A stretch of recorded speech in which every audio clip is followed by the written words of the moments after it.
चलो बच्चों question number 9 देखिए। Vikas has enough money to buy 90 pumps worth ₹500 each. How many more pumps can he buy if he gets a discount of ₹50 on each pump. Question देखिए हमें समझ में आ चुका है, हमारा इन्वर्स प्रोपोर्शन है, क्योंकि अगर पैसे पंप के कम होंगे, ठीक है, एक पंप हमें सस्ता मिलेगा तो हम ज़्यादा पंप खरीद सकते हैं, और अगर हमें पंप महंगा मिलेगा तो हम कम खरीदेंगे, ठीक है ना। तो ये हो गया हमारा इन्वर्स प्रोपोर्शन। 90 पम्प्स खरीदने के पैसे हैं उसके पास, ₹500 का एक पंप है। अगर 500 की जगह 550 का 450 का हो जाए, क्योंकि 50 का डिस्काउंट है, 450 का हो जाए तो ऑब्वियसली बात है 90 से थोड़े ज़्यादा पंप्स आ जाएंगे। इन्वर्स है। दो बार क्या दिया हुआ है ढूंढो। 90 पम्प्स मनी दो बार दी हुई है 550, मगर ये 50 नहीं है, ये 50 का डिस्काउंट है, तो ये हो गया हमारा 450। तो मनी दो बार दी हुई है, पंप एक बार जाए, जो दो बार दिया जाता है उसको हम यहाँ पे लिखते हैं। तो चलिए स्टार्ट करते हैं पहले, ठीक है।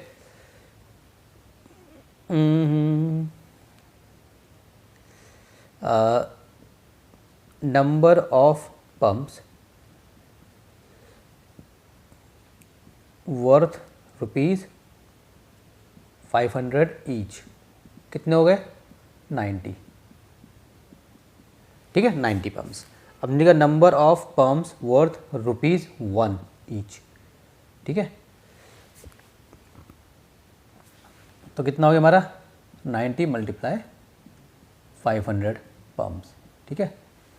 अगर हमें एक ही पंप अगर हमें फॉर एग्जांपल क्या नंबर ऑफ पम्प्स वर्थ ₹1, ठीक है। अगर हमें ₹1, ठीक है ना, अगर हमें फॉर एग्जांपल ₹1 का मिलता है फॉर एग्जांपल पंप ₹500 की जगह, तो बंदा इतने पंप खरीद सकता था। अब हम लिखेंगे after ₹50 discount on each pump, ठीक है ना। अब हमारा कितना हो गया, हमारा हो गया 450। Hence number of pumps worth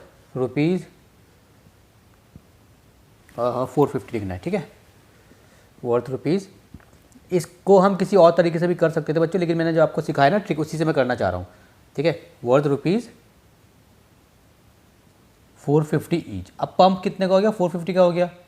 तो ये जो थे हमारे पंप, अगर ₹500 का पंप है तो 90 खरीदेंगे, ₹1 का पंप हो गया तो भाई इतने खरीद सकते हैं। अगर 450 का हो गया तो आप डिवाइड करेंगे हम, ठीक है, पंप्स। अब इसको हम सॉल्व कर लेंगे यहाँ पे, ठीक है।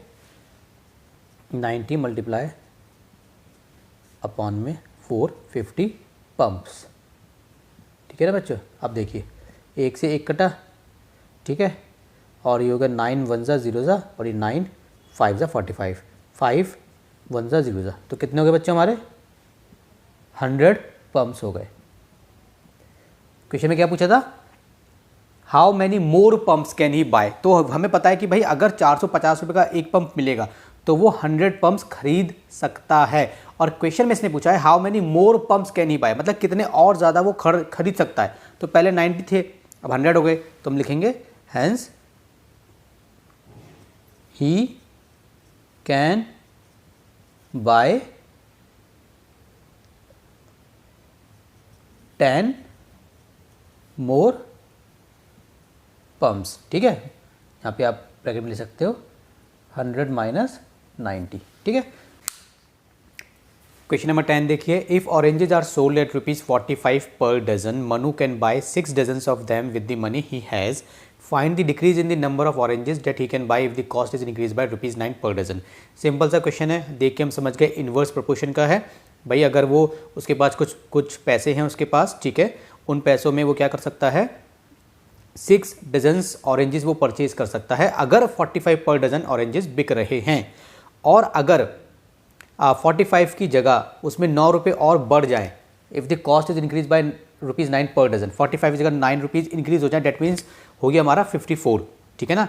तो अगर 54 पर डजन के बिकें तो ऑब्वियसली बात है उन्हीं पैसे से अब वो थोड़े कम खरीद पाएगा। तो हमें वही निकालना है, find the decrease in the number of oranges, ठीक है जी। तो ये हो गया हमारा इन्वर्स प्रोपोर्शन। कैसे करेंगे, सबसे पहले लिखेंगे सॉल्यूशन।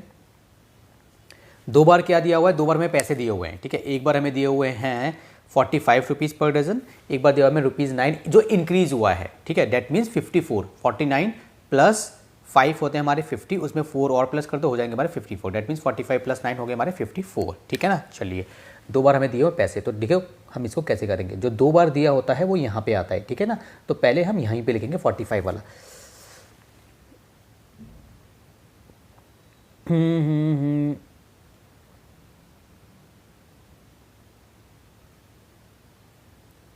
कैसे लिखें इसको, Manu can buy if oranges are sold at ₹45 per dozen, Manu can bye, चलो ठीक है लिखते हैं, if oranges are sold at ₹45 per dozen, ठीक है, एक ही बात है।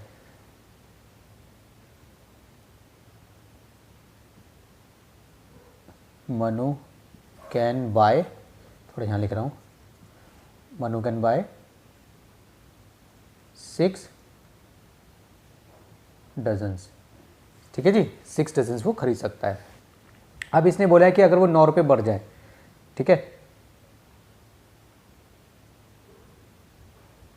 If the cost is increased, ये सारी की सारी स्टेटमेंट में क्वेश्चन में से लिख रहा हूँ, बाय रुपी, सॉरी इसके बाद तो मैं वो निकालना पड़ेगा ना 1 वाला, सॉरी माफ़ी, हमारा पैटर्न क्या था, हमारा पैटर्न तो ये था ना, पहले हमने ये निकाल लिया, ठीक है ना। अब देखिए, हाँ जी ये हो गया, तो हम निकाल लेंगे 1 का, ठीक है।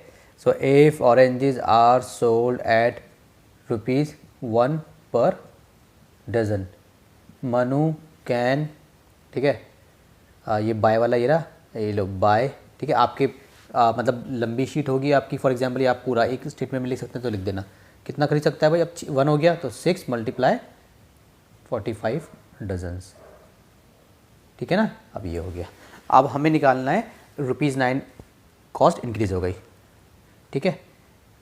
If cost is increased by ₹9 per dozen, hence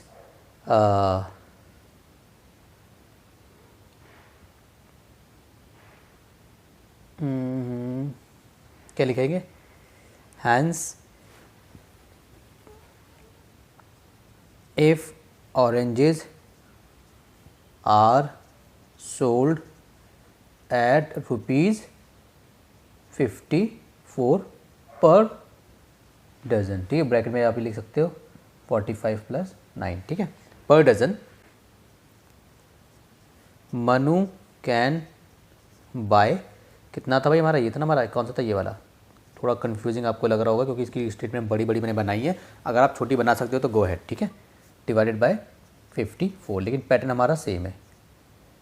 dozens के देखो, डज़न भी नहीं लिखा जा रहा मेरे से, क्या हो रहा है मेरे को, अरे भैया हटो यार, ऐसे करो इसको, डजन्स, ठीक है ना। चलिए इसको सॉल्व कर देते हैं। सो कहाँ से सॉल्व होगा ये, 5 4 9 होते हैं तो ये हमारा 9 से कट जाएगा, 6 9 9 5 जा और 9 6 जा, ठीक है, 9 5 जा और 9 6 जा, कितने हो गए, हो गया हमारा काम, 9 5 जा 45, 9 6 जा 54। अब 6 से 6 कट जाएगा, अच्छा जी 6 से 6 कट गया, मनु कैन बाय 5 डजन्स, ठीक है जी, 5 डजन्स वो खरीद सकता है, हाँ जी 5 डजन हो गया। अब हमें निकालना था find the decrease in the number of oranges that he can buy, तो कितना डिक्रीज हुआ, पहले 6 डजन खरीद सकता था, अब वो 5 डजन खरीद सकता है, तो 1 का डिक्रीज हुआ। तो एंड में हम लिख देंगे स्टेटमेंट